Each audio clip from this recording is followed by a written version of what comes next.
Shop Talk Live episode number 214. Mike Farrington joins us. I'm very, very excited about this episode. Ever since I discovered Mike's YouTube channel, I knew that he would be a part of this podcast at some point, and today is the day. So Anissa and I talked to Mike about built-ins and tools and workbenches and all sorts of great things.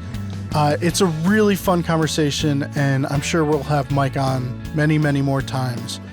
Also, I want to let everyone know about finewoodworking.com/favorites. It is our newly designated staff picks area.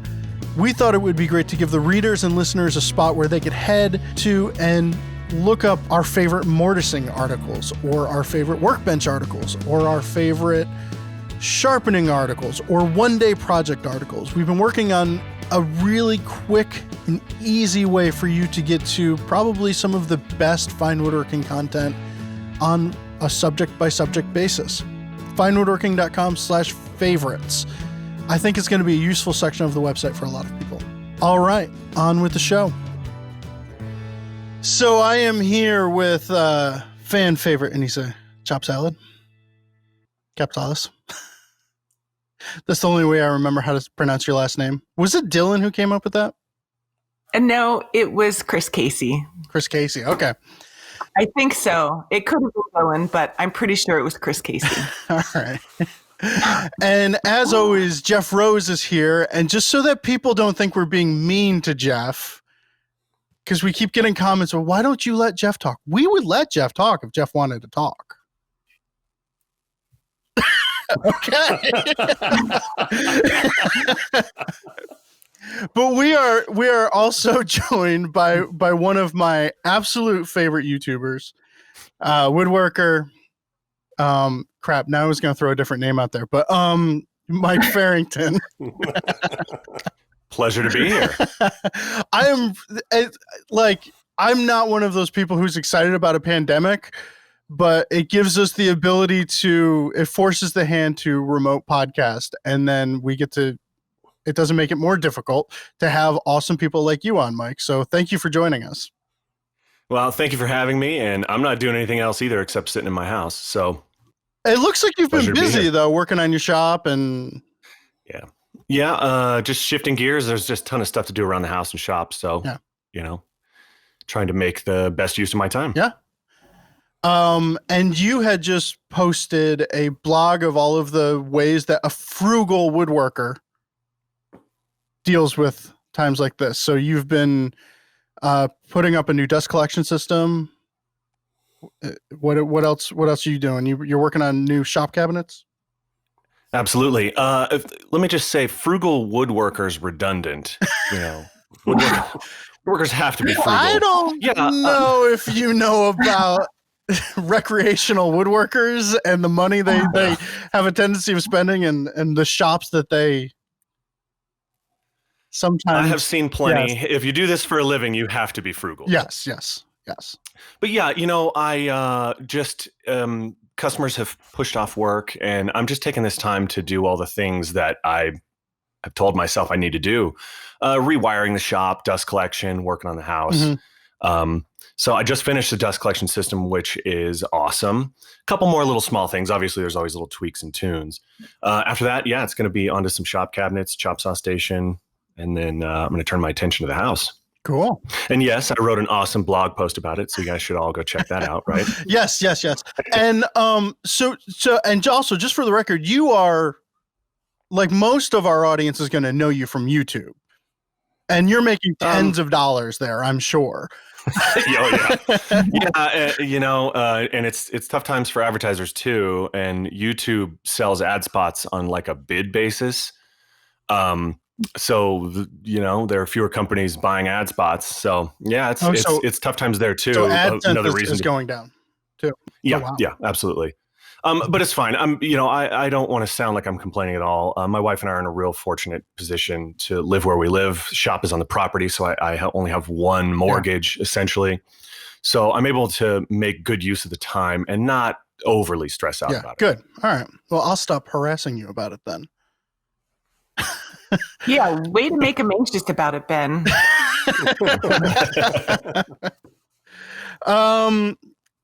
Do we want to answer some questions?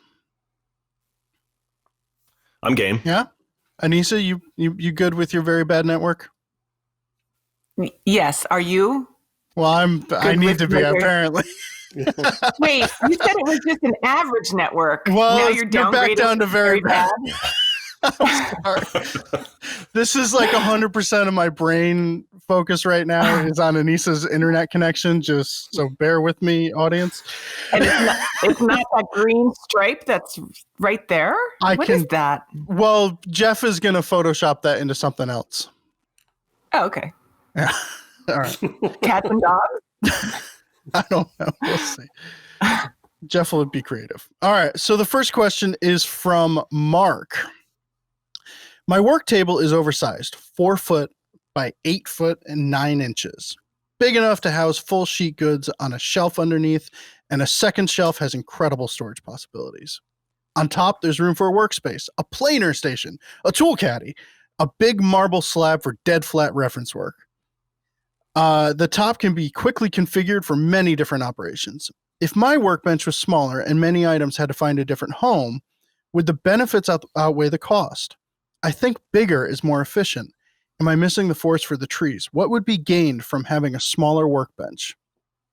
And I save this because, Mike, you have both a big workbench and a small workbench. Well, not small. So I don't know. I think this guy's onto something. I don't think he's missing anything. I mean, his question is, am I missing anything? This is a really good idea. Having a bunch of small little workstations that you kind of scoot around the shop. I think that can work for some people depending on the size of their shop, if they're parking their car in there. But to have one big area is great. To be able to pull a 4x8 or a 5x5 sheet of plywood onto a workbench and to cut it down is convenient. That huge work surface creates a ton of storage options underneath. Yeah, I mean, if he has a benchtop planer, he can shove that under there. If he has a benchtop jointer, drill press, and so on, I think it's a good idea. I'm game. Let's go. I'm gonna go build one myself now. Well, you have a 4x8 work table, Yeah. right? Yep. And yours is fancy and is on a hydraulic lift system as well. Yeah, mine's on a scissor lift. And if you build big stuff, you just got to have a big workbench. Most of the work that I do is built-ins and things like that. So to be able to put together a large built-in and not have it hanging off the end of a small bench is convenient. The scissor lift that I have obviously is a real luxury, let's call it. And so, yeah, when I go to lift something heavy, I just hit the down button, it goes all the way to the floor, drag it off onto a furniture dolly, and I'm good to go. But having a big workspace where you can spread out is really nice. Sometimes I roll out big plans on it, do full-size drawings on 1/8-inch plywood. That's convenient. I like this guy's idea. How big is your shop? I've been sort of that means big. I've been sort of coy about kind of mentioning it because it kind of doesn't matter how big the shop is. It's too big is the answer. I mean, trying to heat it and all that stuff is like crazy. Yeah. But it's 50 feet wide by 58 feet long. So that's a shop. Yeah, and the ceiling height in the middle is 18 feet. I'm sorry, it's 17 feet. Wow. The sidewalls are 12 feet, and I have a scissor truss, so it's all clear. There's no support of anything in the middle, holding up the roof or anything like that. Wow. Yeah. So did you build that, or was that on the property? So you bought the property with that? The previous homeowner built it. That guy had a snowplow business. So he parked all of his just skid steers and wacky stuff in there for that, which is why I have so many roll-up doors. There was 4 roll-up doors on the shop. Now there's 3. I plugged up one of the roll-up doors. And hopefully this summer I'll plug up 2 more, and I'll just have the one that my van goes in and out of. Yeah. So you really try and, because of this shop, you've been able to set up your whole flow pretty efficiently, because it looks like you park your van right next to your slider, break down plywood, which is right next to the big workbench or whatever, right? I mean, so you can process a lot of material very, very quickly. Yeah, I can. I mean, in that regard, I'm very lucky. I can lay out sheets of plywood like crazy. But I mean, a normal job could have 15, 20 sheets, and so I pull that out onto a cart. Then from the cart, I unload from my van to a cart, and then cart onto the sliding table saw. Typically, most of my projects, I start breaking down sheet goods just because that's the most annoying part, and I just want to get it out of the way. And sliding table saw right next to my van, and that was done very much on purpose because material, the biggest, heaviest materials come directly out of my van, and they go directly onto the saw without having to meander around the shop. Mm-hmm. Now, okay, so Anissa, you've got like a regular, we'll say 2-car garage size shop, right? Yeah. You wouldn't be able to fit a 4x8 workbench, right? 20 by 24. It would be super tight. Yeah. I would have to. I couldn't because all my. Do you park a car in your shop? Just the front. I don't. I was going to try and be funny, but it wouldn't have been. No, I don't actually have a 2-car garage. I have a detached building in my yard, and it's about the size of a 2-car garage. It's 20 by 24. So anything that I'm picking up or having delivered just gets delivered to the front of the house, and then I have to lug it back. Okay. Well, we can't all have former. She's also not dealing with 15 sheets at a time. That's true. Yeah. The most I've ever had to. Usually, if I was doing plywood stuff, I would break it down at the Fine Woodworking shop, and then just bring the pieces home. And but now, but now, which that would actually be my preference too, to just break all my stuff down at the Fine Woodworking shop. All of us would love to have the Fine Woodworking shop back right now. So, one element, or there's one word in Mark's question that like puts up a little bit of a red flag for me and my workflow, is that he says, I can quickly configure it for many different operations. And like, I have learned that I am not going to configure anything when I am in the middle of a project. If it's like, if the router table is inaccessible, crap, I need to find another way of doing it. Or if there's too much stuff on my table saw, fine, I'll break it down at the bandsaw or whatever. So like if Mark is the type of person who does not mind configuring things, of course, there's nothing to be lost. I think a lot of people have things spread out and separate so that they don't have to configure things. I think that's a good point. I think that's very much like those the joiner planer combos. Yeah. I think they're great. They're great space savers. You get a big joiner out of it, but you do have to flip back and forth. I kind of have this like low energy approach, very much like you, Ben. Like, if I have to move a bunch of stuff to do something, there's a good chance I'm going to do it a different way. Yeah. Yeah. So I see those big, huge workstations, and they look really cool, and they might be a really efficient way of storing things, but I don't know if they're an efficient way of working. So that's what, and I don't have a big shop, but I have a large enough shop where I can have, 1.5 workbenches, and one is the outfeed for my table saw. And, I have to be efficient with my space and how I use it, but I don't have a big enough area to have a 4x8 anything in the middle of my shop. So go ahead, Mike. No. Please, you first. Okay. We're not used to politeness here, so. I was just gathering a bunch of articles for a blog that I'm doing on shop upgrades.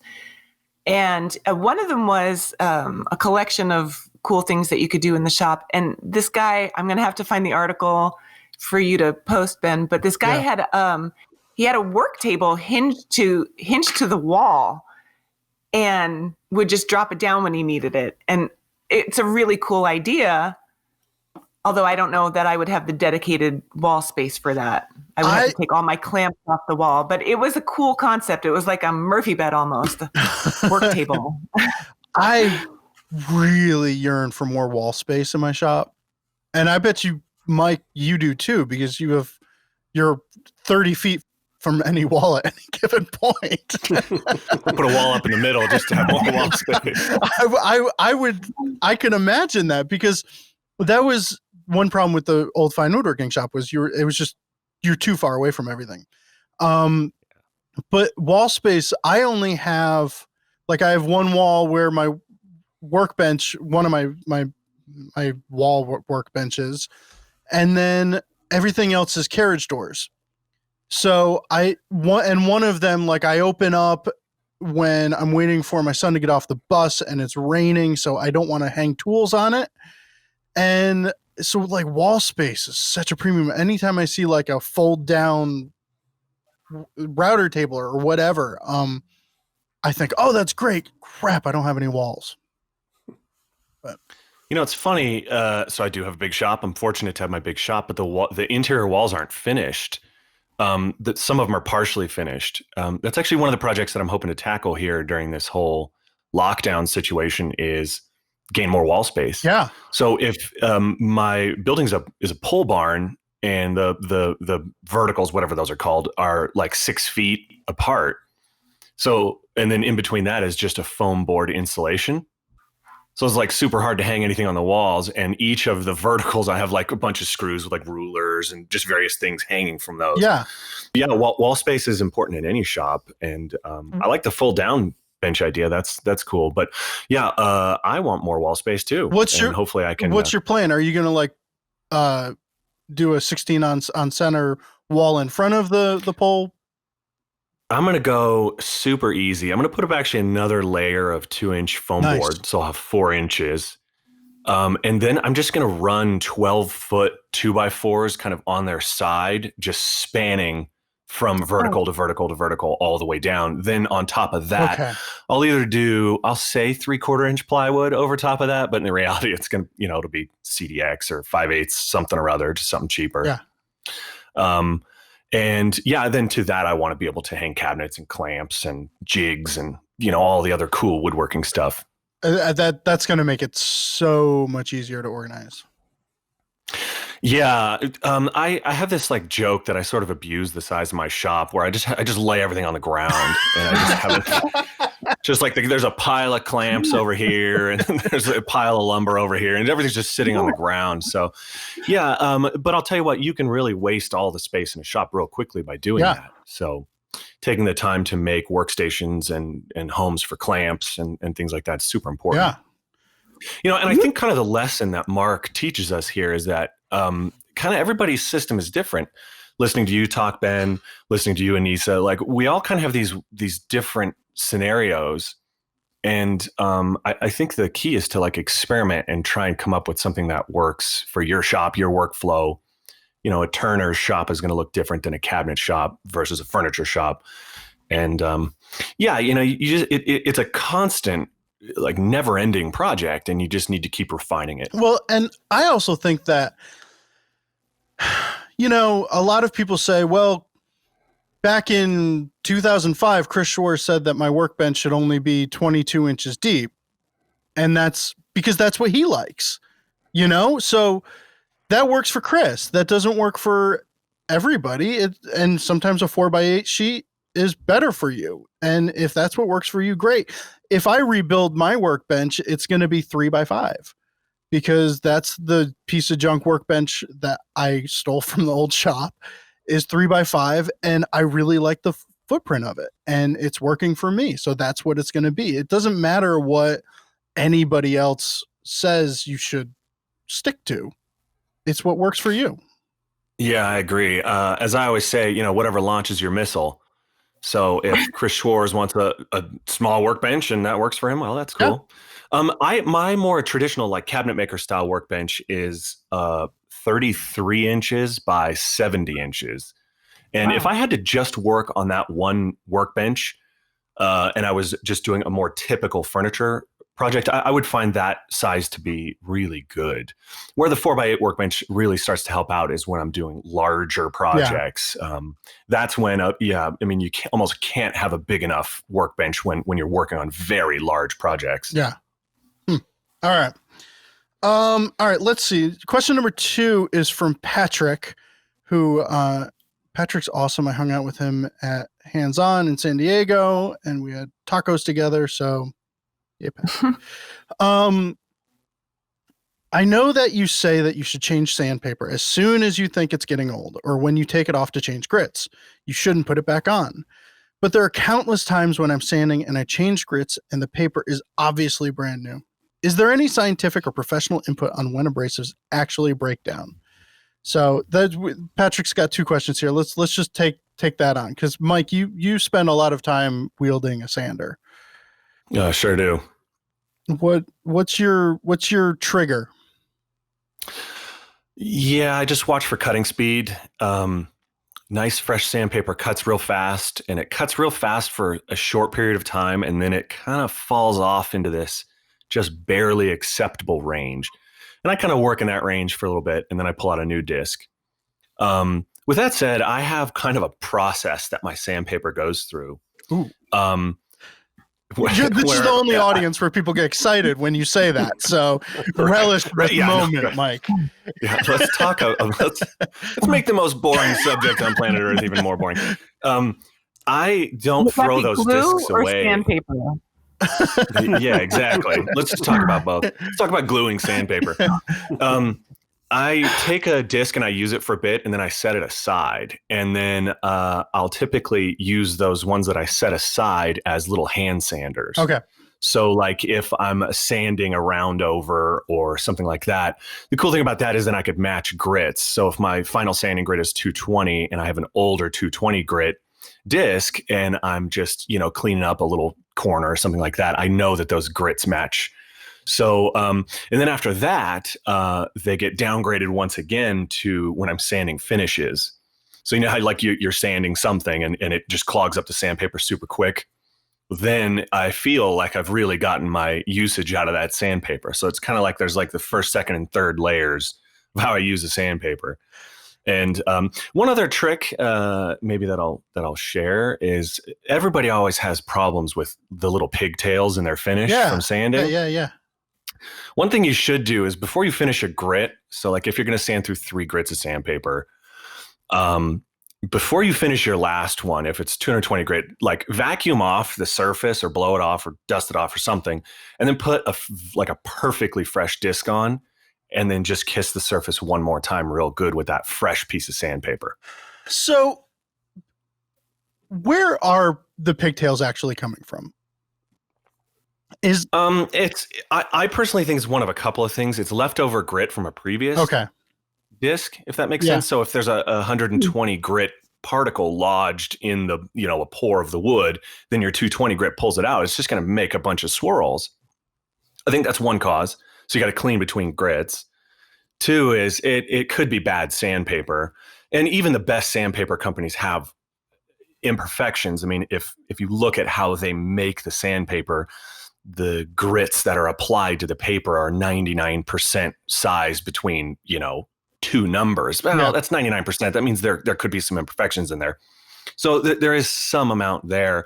And the other thing is it just could be not a super great sander.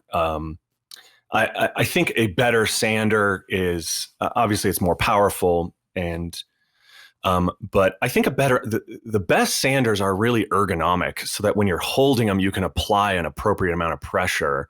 A bad sander, in my opinion, is really top heavy, which you might tend to lean from side to side. And obviously that could dig in. But I think that's probably the most important feature of a sander is that it's very ergonomic and it allows you to apply a good, even kind of soft pressure as you're sanding. So do you had mentioned that you vacuum off before you do that final kiss with 220 or whatever. Do you vacuum between grits to keep from? Yeah. Okay. Yeah. I don't think I've ever done that, and I really should. Well, the thing is, it depends. Okay, so if you're just going to throw some polyurethane or some other clear coat lacquer or something on top, it's far less important. If you're going to apply a stain, you have to be on your A game because the stain tends to fall into those pigtails and it calls attention to them. Versus if you're just putting some clear coat over top of it, you would need a microscope to see the pigtails. And then there's sort of a different sanding regimen that you would need to apply. If you're doing a film finish, don't sand too high. If you're doing like an oil finish, like a really close to the wood finish, you're going to need to sand it like crazy grits. Like 400-600 would be a minimum if you're just going to apply like, linseed oil or walnut oil or something like that. And in those cases, clean it off between grits. Typically, if you're going to do a close to the wood finish, it's a nicer project. And you got to be on your A game for that too. Right on. Wow, there was a lot of really great information in there. I do a lot of sanding. I mean, a lot of it. Yeah. But what about the part where once you take it off the sander to switch grits, you don't put it back on? That seems like a waste to me.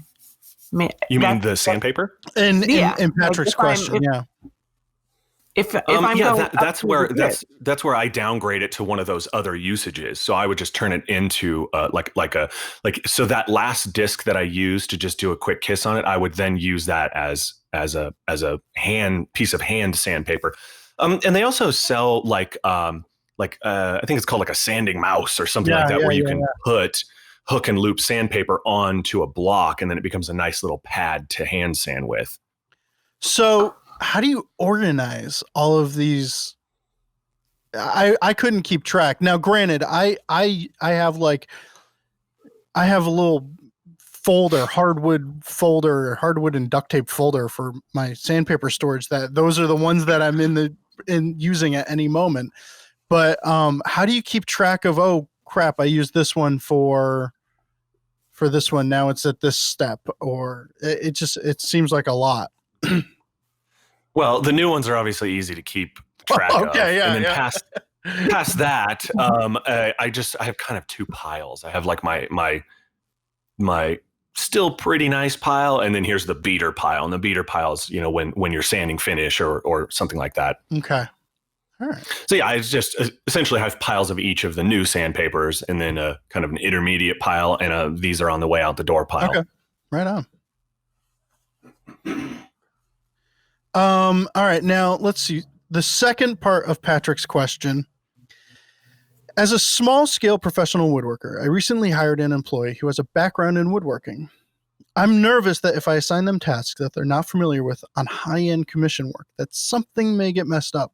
I love teaching people these skills, but I'm wary of teaching and then immediately testing those skills on a piece that someone is paying for. The stakes are pretty high. Any tips? Anissa, have you worked under masters or whatever before? Do you remember what the process was like being relegated? Yeah, I'm sure it's nerve-wracking on both ends of that, whether you're the person whose business it is or the person who's being hired. I'm sure it's a little nerve-wracking. But I guess the key here is that he should be, if he knows it's something that somebody's not familiar with, do your best to get them familiar with it before you put them to work on the task. There's nothing wrong with test pieces. Sometimes it might be better taking the time to do that before you set somebody loose on something. But I can assure you, he or she is equally as anxious about messing up a client's work as Patrick is. Did you, Mike, did you ever, did you work as an apprentice or did you go through that process? Yeah, I worked for a couple of different contractor types. And then I also worked in not a real large cabinet shop, but a larger cabinet shop. And, yeah, it's funny, like kind of thinking about it now, my first reaction to this question would be like, fire the person, work alone or whatever. That's after all these years of kind of going through the trades. But I mean, I was that person who screwed up projects like when I was, 17 years old. So listening to Anissa talk about nerves on both sides, like, yeah, I get that. I wanted to do good. And, but I didn't know how. And so that just means screwing up projects when you get started. So if I was this guy and I had an employee, which I've gone through that route, and I just kind of decided I like working alone, I would set up test pieces, like show them how to sand, show them how to use a nailer or a mortiser or a table saw. And to a certain extent, the mistakes are going to be made. And, I know I still make mistakes. So you would have to expect somebody who's a newbie would make mistakes too. And you just need to build a little bit of that in, maybe plan for one mistake per project and just, you have to deal with it. Huh. So it's a good thing. It is very rewarding to help a woodworker along. I will say that. So try and take the good with the bad. If they screw something up and, okay, just rebuild it. But just remember that you're kind of teaching them skills that they're gonna have for the rest of their life. So there's honor in that, I guess. Yeah. Yeah. Well, one of the common. Go ahead, Ben. No. You're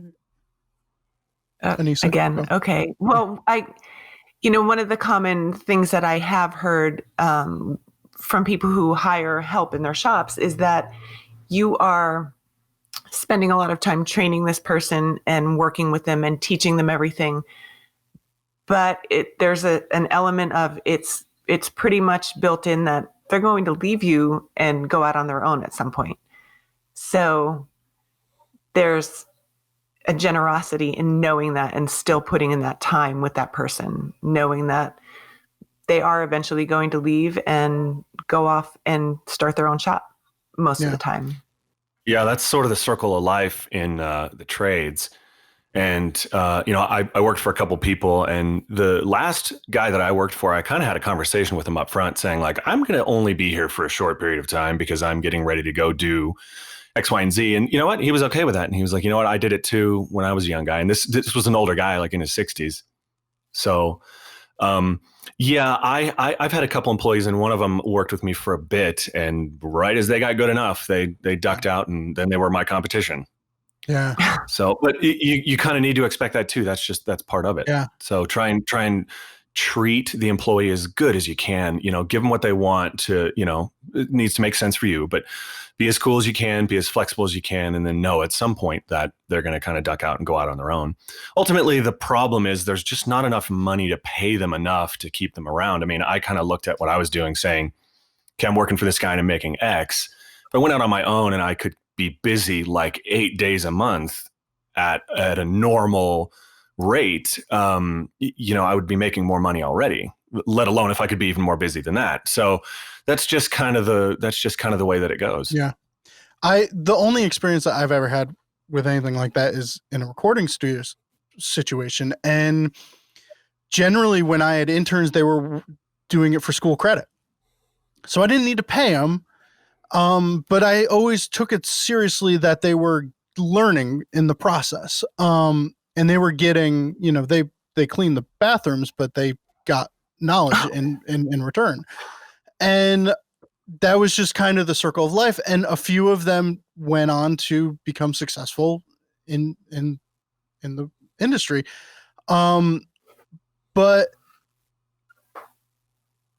when you're doing it for credit, it's a heck of a lot easier to have somebody come in and not pay them. I would have a hard time paying an hourly wage to someone that I'm teaching still. So I feel for anyone in this situation, unless you actually need, like I think of Michael Fortune, where he's got Pete, who's he's been there for years. Pete knows exactly all of the tasks he needs to do and how he needs to do them and everything. And that's a hard relationship to build, I'm sure, for both entities. Yeah, that's a rare thing. And Michael Fortune, who's unbelievable, that guy, he is just one of the greats. He has a very unique business too. Yeah. And part of it is based on his own particular talent. Yeah. And as such, his business probably does a little better than just kind of your average furniture maker guy. And therefore, he probably has a little bit more budget to pay people to stay around. Yeah. Maloof was the same way. If you look at the three guys that Maloof work with, like the one that's been there the shortest period of time is like 40 years. Yeah. So, but Maloof, again, a talented, unique individual with a unique business. So, there's definitely more to that story. And, I don't know what Patrick's business is. I mean, who knows? He could be doing awesome. So, but, Yeah, I mean, I think that a better run business can make an environment that is more conducive to keeping people to stay around. Speaking kind of from personal experience, I'm horrible at managing people, and that's probably why it didn't work out so well. And I think I recognized that pretty quickly, and I just said, you know what? I like working alone. Yeah. So I made that choice. I just said, I'm going to grow the business as big as I can under the umbrella of just one guy. Yeah. Yeah. Okay. All right. Hank Gilpin. Ooh. No. Here, yeah. It's my below average internet connection. Hank Gilpin is another really successful woodworker who has been able to employ assistants for years on end and really teach them. And part of it's probably that he makes lunch for them, this fantastic lunch every day. But he's been really successful with the training curve and keeping people and giving them a lot of responsibility and moving them along and keeping them for a long time. Yeah. And Gilpin is another one of those unique individuals. I mean, that guy is absolute genius. Yeah. Yeah. For sure. The rules are different for Michael Fortune's and Hank Gilpin's maybe, but that's a really good point, Mike.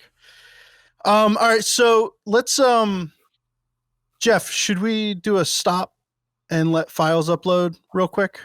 We could do that. All right. So we're going to do that. We're going to take a break. An actual break. Should I click on the red thing? No. For more than 90 years, Woodcraft has been supplying woodworkers with quality tools, supplies, and advice. For the best in hand tools, power tools, and shop essentials, you can count on Woodcraft from start to finish. Check them out for woodworking classes, free demos, and project advice from knowledgeable, friendly staff. With 75 stores nationwide, you can find a store in your neighborhood or shop woodcraft.com for your favorite woodworking brands. Woodcraft, helping you make wood work since 1928.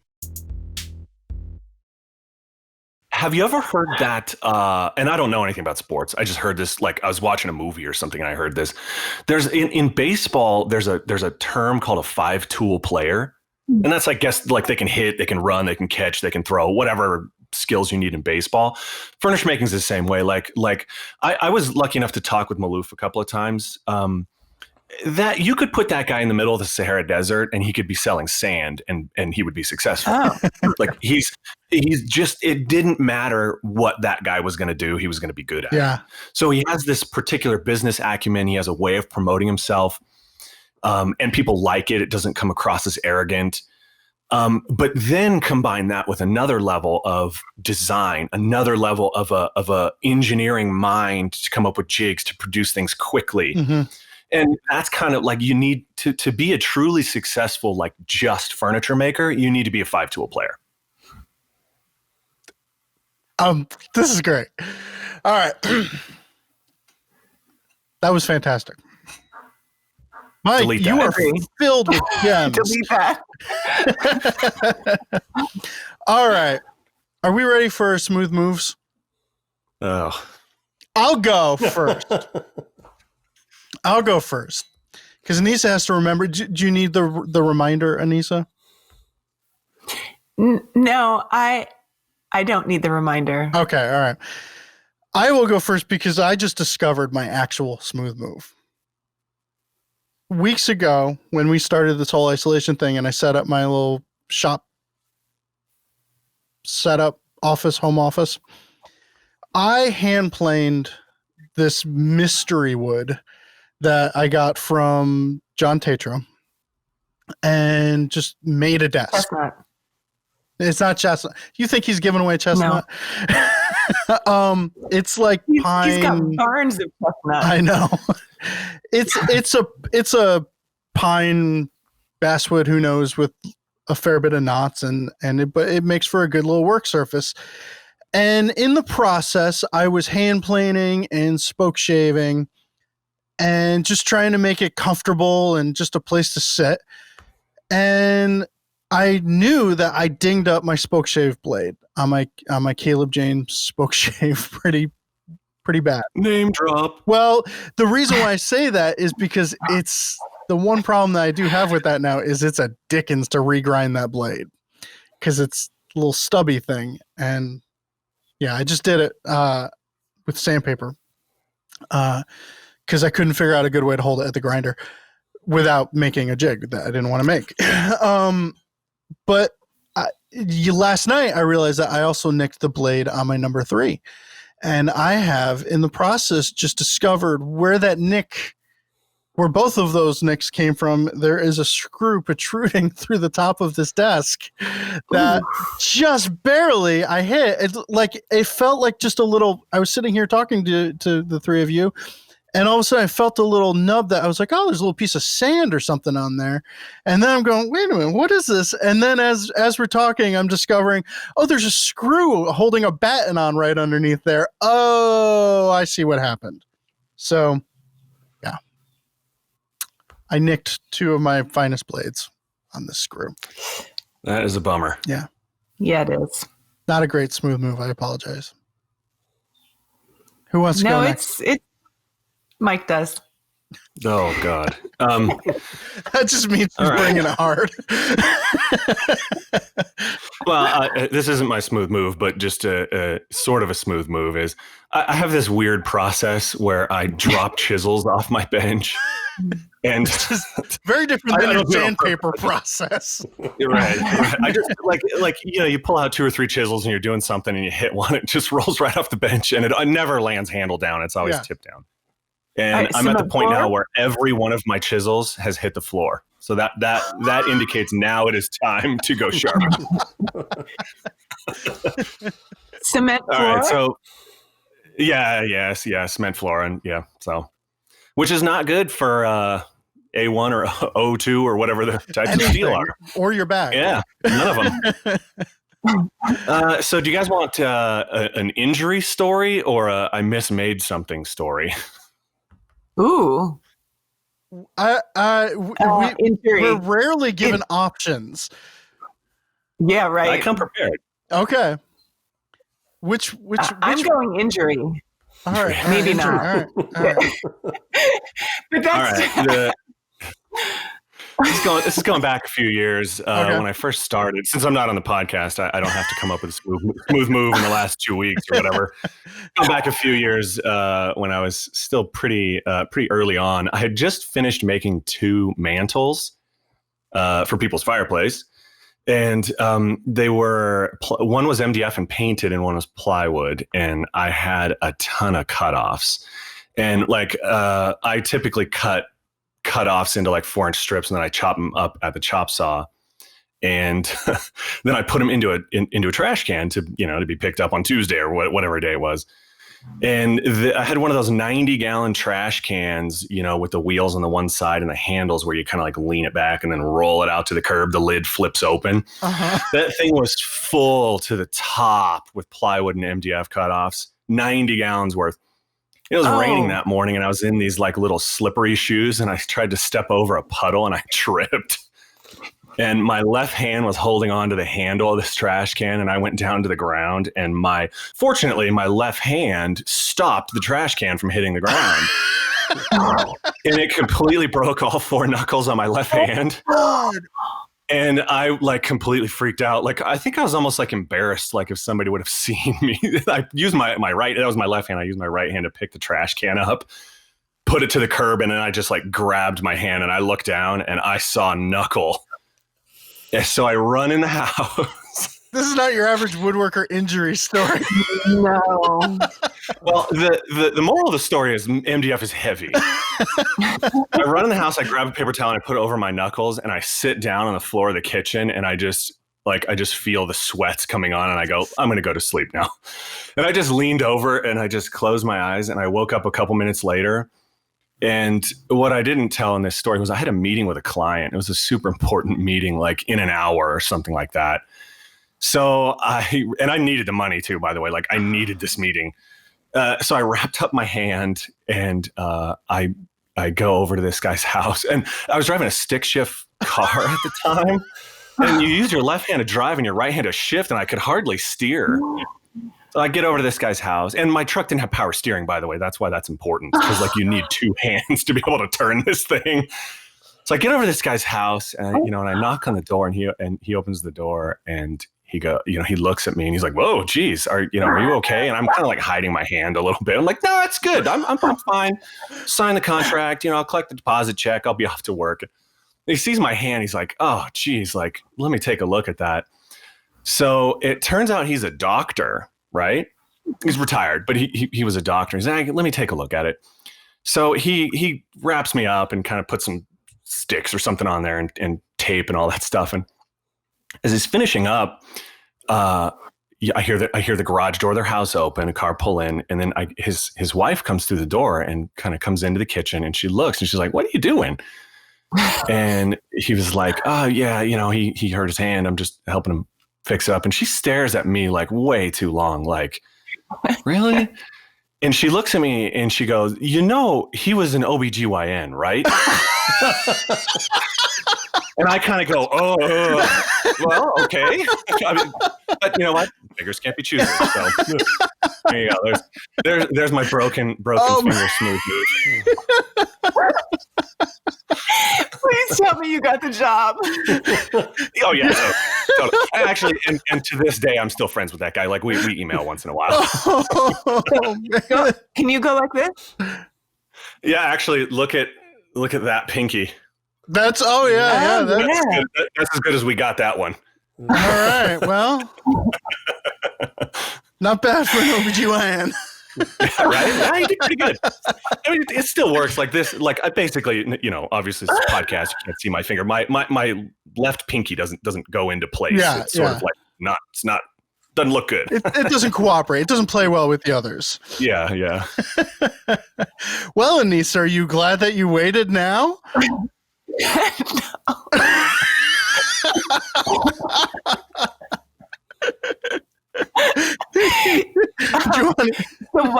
What was that reminder? All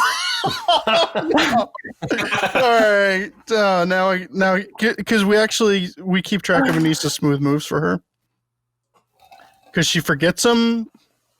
Hang on. Because there are so many clogging up my bandwidth. It just says gas station. Okay. Does it have to be woodworking related? Apparently not. It could be gas station related, I guess. Because I have a woodworking related one, but so I was at the gas station about 2 months ago and I was heading into work. I had just gotten my kids on the bus. I think there was a delay. It was a crazy morning. I have this in New York. In Connecticut, you have the little clippy things that just keep the gas going. Yeah. So I usually fill up in Connecticut where I don't have to stand there and hold. But in New York, where I commute from and where I live, we don't have that. So I stick my gas cap Anissa. in what? It works. You just stick something in there. And now you have a smooth move to tell of it. A tennis ball really works too with any, but the Subaru gas cap fits right in there. And then you can walk in and get your coffee and come out and take care of the gas. Well, New Yorkers can't be trusted with this responsibility. And I've been doing it for years. It was just an unusually stressful morning. And I came out and I was telling the guy in the Citgo around the corner from me, I was just like, "Oh, can you believe this morning? It was snowing, the school bus, this and that." I walk out, I get in my car, I drive off. And I realize, oh, shoot, I didn't take the gas nozzle out of the car and I drove off. But the moral is, these things have quick releases, and it happens a lot. I want to make sure I understood that story right. You admitted to so many wrongdoings there. The gas fill up thing was still in the car?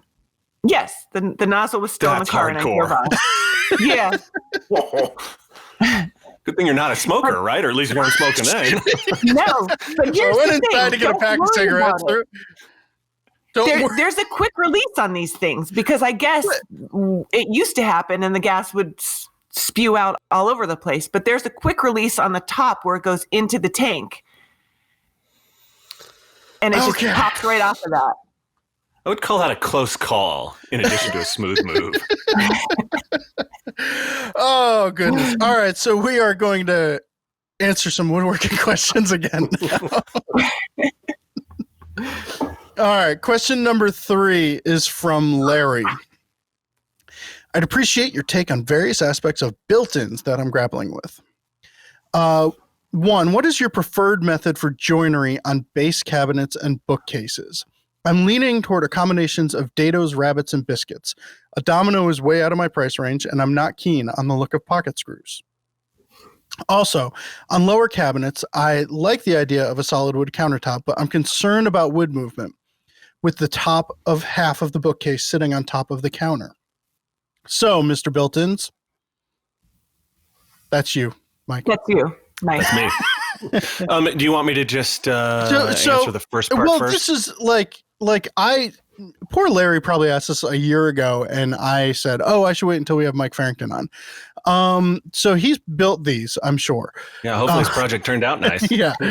But you use, like, watching your videos, if it's a joinery method, you use it.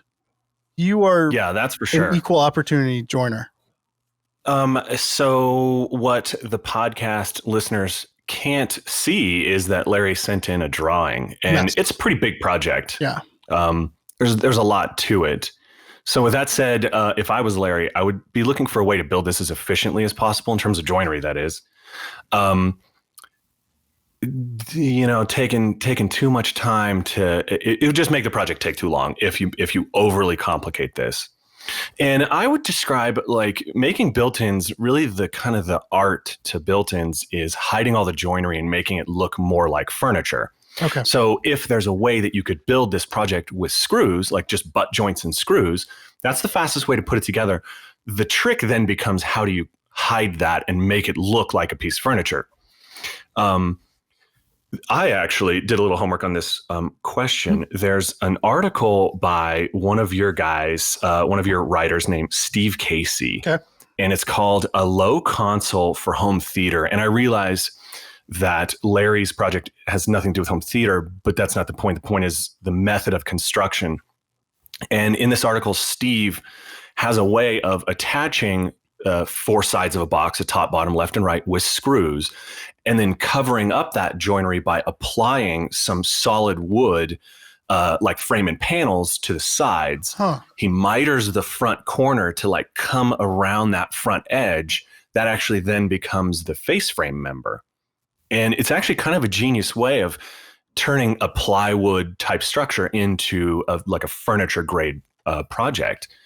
So to answer his question, the preferred method is the easiest method, which is typically screws. Sometimes dados are needed if there's no way to hide a screw.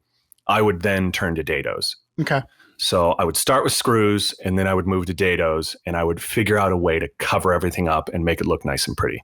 That's my preferred method for joining cabinets. So, but this makes me, when I watch your videos, by the way, that's a great find on that article. When I watch your videos, you use biscuits an awful lot. And wouldn't running a line of biscuits be a lot quicker for most things than dados? Yeah, it depends on how good you are with biscuit joiner. If you're putting a line of biscuits, like, right in the middle of, like, the side of a cabinet. So if there's a top and a bottom, now you want to run a dado for that middle shelf. The setup with biscuit joiner can be a little tough because it needs to be equal on both sides. So you'd need to come up with some jig. Typically what I would do is I would take a piece of 1/4 inch MDF and I would cut it, and I would use that as a reference for the bottom of the biscuit joiner. Okay. And then that allows you to mirror to a left and a right side. If you have a nice table saw with a good fence, you can set up a dado stack and run a dado, and you know that you're getting a really good reference because you're using the distance between the dado stack and the fence as a reference. As long as you don't cut top side on one and bottom side on the other, you'll get a good even cabinet. So yeah, go ahead. A biscuit joiner's fair game in this as well. For me, I really like biscuit joiners for attaching face frames, for lining up cabinet box to cabinet box. So if you have 2 cabinets, you can run a line of biscuits in each of the 2 face frames so that during installation they come together perfect. And yeah, doing shelves is good for biscuit joiner as well. But this guy, in his question, because I read it, he seems like he really likes, dados and rabbits and all that stuff. So if he's comfortable with that, hey, what the heck? Okay. What do you think, Anissa? You're a fan of biscuits and Dominoes and all sorts of wacky, not wacky, but technological. Dominoes are wacky. Well, yeah, sure. Dominoes are or are not wacky? I think they are. Watching that thing work is just. Oh, I still that's magic. I still get weirded out with a little bit wiggling back and forth. Yeah. Whatever works. It's kind of a cop-out answer, but whatever he's comfortable with, whatever works.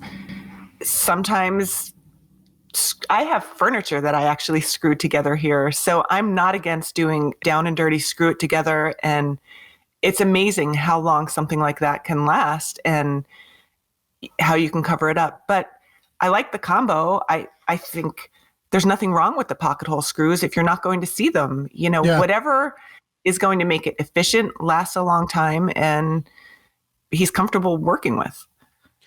So do either of you... I don't worry about this. Like, if you're building a standalone furniture piece, that's going to get knocked into with the vacuum cleaner. And I feel like you need to build in more strength integral to a standalone furniture piece. Whereas a built-in, it's kind of, it's built into the wall. It's going to be held together. There's not a whole lot you can do to tear it apart. Whenever I think of mortise and tenoning face frames, I'm always like, well, yeah, that's great, but why? There's nothing to be gained from that. What do you think about the strength needed in built-ins, Mike? Well, yeah, the guy who wants to mortise and tenon face frames for cabinets that are going to be attached to the wall just doesn't feel like retiring. That would be my opinion. Yeah, I mean, when you're building a piece of furniture, and nice built-ins really are pieces of furniture. It's attached to a 20-ton house. Like, there's a lot of strength. There's a lot of shear strength that's gained from attaching something to a wall. I couldn't agree more. The approach that I take to something that's freestanding versus something that's built in is completely different. Okay. Mm-hmm. Something that's freestanding needs more glue, needs more mortise and tenons. It needs more structure, and that needs to be taken account for in the design.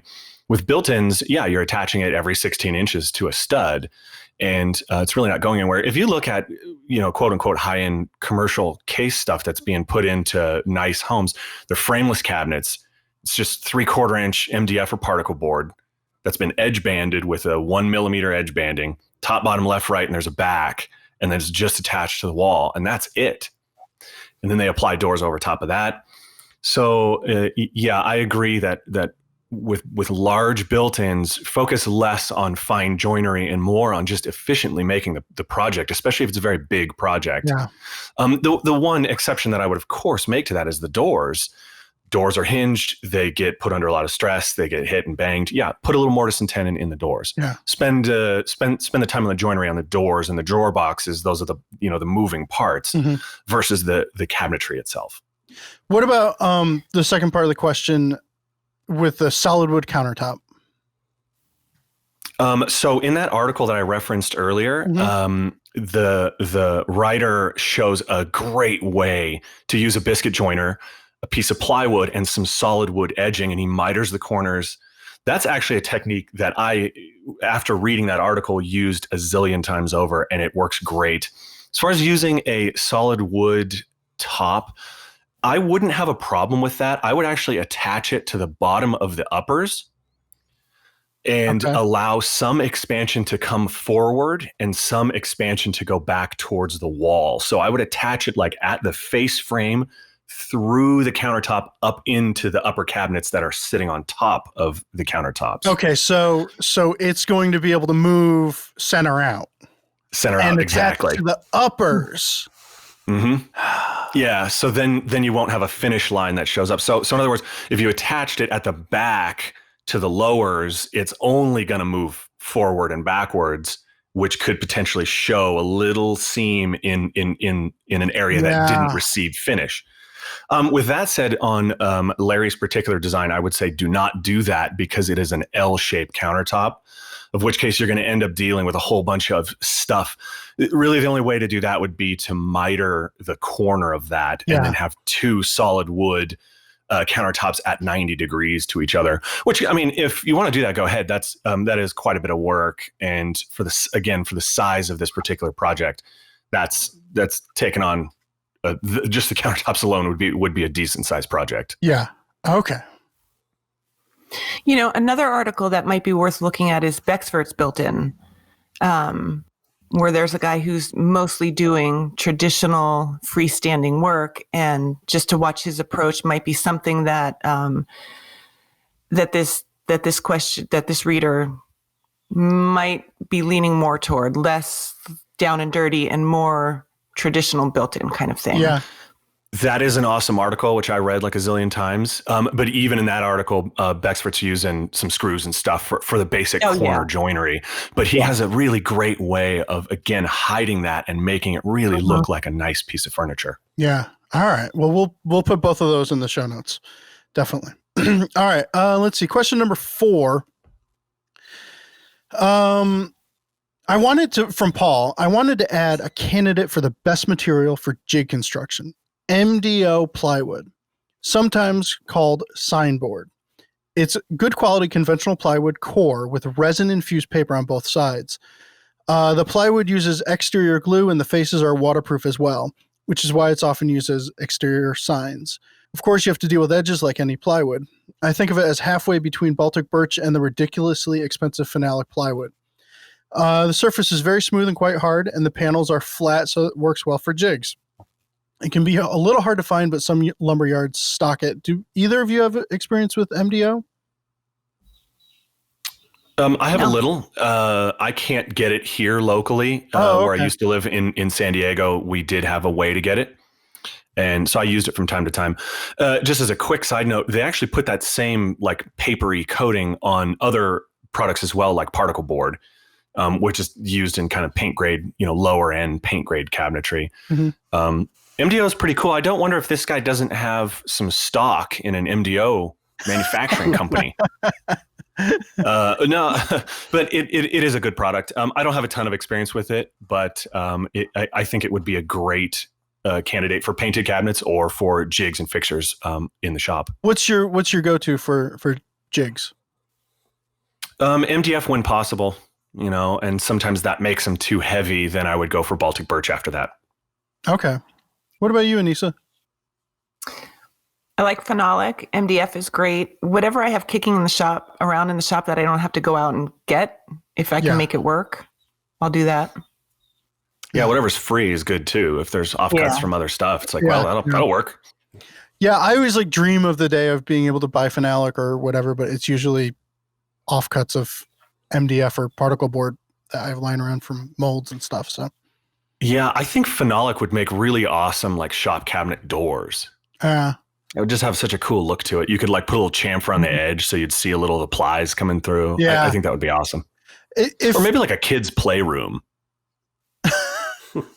I think that would be cool too. Yeah. Right on. All right. Well, what? I would take a phenolic kitchen. That would be cool. Yeah. Yeah. In the right house, in the right setting, you could make that look really awesome. Yeah. All right. Let's see. We've got some listener comments, or a listener comment from Brody8888, a deep dive into the details. Looking for a deep discussion of joinery, finishing, furniture design? Yep, it's happening here. Anissa, Ben, and that Mike character, not Farrington, unfortunately, until now, and others provide the knowledge gleaned from a personal experience and masterful woodworkers that appear regularly in Fine Woodworking magazine. A bit of whimsy and humor are folded into the details with smooth moves and favorite techniques. Once you start listening, your only complaint will be waiting 2 weeks between each episode. We're doing them every week for the isolation period. So, and I am really regretting that. I don't know why. All right. All right. So does anyone have any random recommendations that they would like to make other than Mike Farrington's YouTube channel? Nobody? Jeff? Do you? Do I? I had one, but I forgot it. Pull out your old cassettes and listen to the music you used to listen to. Oh, that's depressing. Oh. Do you have Some of it's great. Some of it's like, what was I thinking? That is not depressing at all. That's the best thing that's been said on this podcast. Jeff comes in with one sentence and just destroys us all. I remember my recommendation now. It was in honor of Mike Farrington, who always recommends a song every YouTube. Well, you did. Wait, I don't remember a recommendation in the last one I watched, the Mahogany Wine Cabinet thing. There's a reason for that. Okay. All right. I want to recommend anyone probably over the age of 50 to check out, if you ever listen to NRBQ, which was a fantastic band in the late 70s, 80s, to check out Al Anderson's newish band, the world famous Headliners. Well, I'll tell you what, I have a joke with my wife that I make a 17-minute woodworking video to post on YouTube, but really my motivation is to talk about music for 45 seconds. So I don't put a song recommendation in every video. I do in most. I absolutely adore music. It's like my most favorite thing on this planet. I think I was supposed to be a musician, but I was not endowed with any talent at all. So my recommendation would be stressful times, people out of work, the whole thing is people getting sick. Pull out anything James Taylor. Listen to something easy. Listen to every James Taylor song that he ever made. They're all awesome. Have you ever discovered James Taylor's YouTube channel? What? He has... I'm pulling that up right now. He has like a 10-minute video of him cutting firewood, talking about a Grants Forest Brooks hatchet. It's the greatest thing in the history of the world. So I was a big fan of James Taylor before knowing that. Yeah. Now that I know that, go find it. All right, right, I'm gonna do that. Anissa, music. If we'll go. I'll go music. Jeff started it. He did. Surfaces, Sunday Best. It's a great song. Okay. I'll post links to everything. All right, well, that's all for this episode of Shop Talk Live. If you have questions you'd like us to answer on the show, send them into shoptalk@tottenham.com. If you are watching on YouTube, please click that thumbs up button. We will be back next week with a bonus episode. Thank you for listening.